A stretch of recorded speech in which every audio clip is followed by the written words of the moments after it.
This 1964 newsreel was produced in advance of the Democratic National Convention that was about to take place in Atlantic City.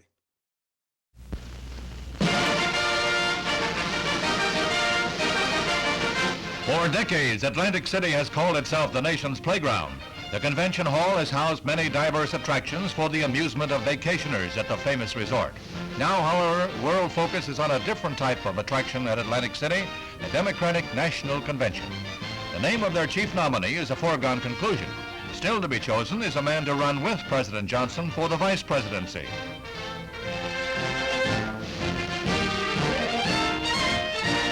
Meanwhile, back in the nation's capital, Mr. Johnson is putting in some busy days prior to plunging into the political campaign. More than 5,000 students are his guests on the south lawn of the White House after a summer of working in government offices. Most are studying political science and thus combined work with first-hand research. Mr. Johnson said he foresees their generation as one that has a rendezvous with peace, God willing.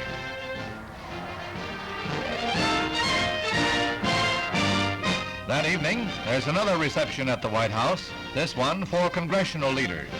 Almost all of the Democratic members are present, including Hubert Humphrey, front-runner for the vice presidential nomination, but only one Republican shows up. Thomas Kuchel is the only GOP member on hand as the president commends Congress for its work.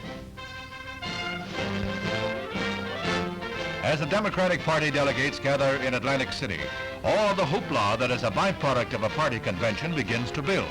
What will the Democrats do without this fellow on hand? He doesn't care that the convention hall is a beehive of activity, as everything is put into readiness for the temporary chairman to call the delegates to order. It costs millions of dollars to refurbish the hall, install communications lines, and hire personnel. And in less than a week, it will all be over except the electioneering.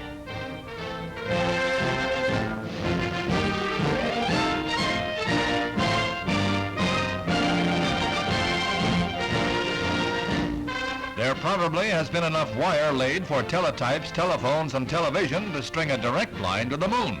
One thing is certain, the American public continues to be the best informed group in the world.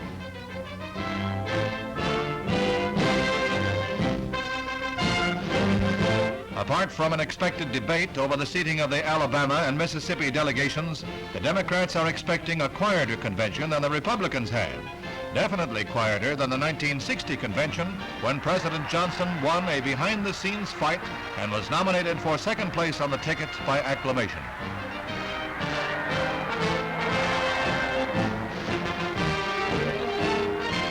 The Democratic victory meant that he was to be catapulted into the presidency when tragedy struck at Dallas. These are the scenes that ought to be repeated when the president comes to Atlantic City to accept the nomination.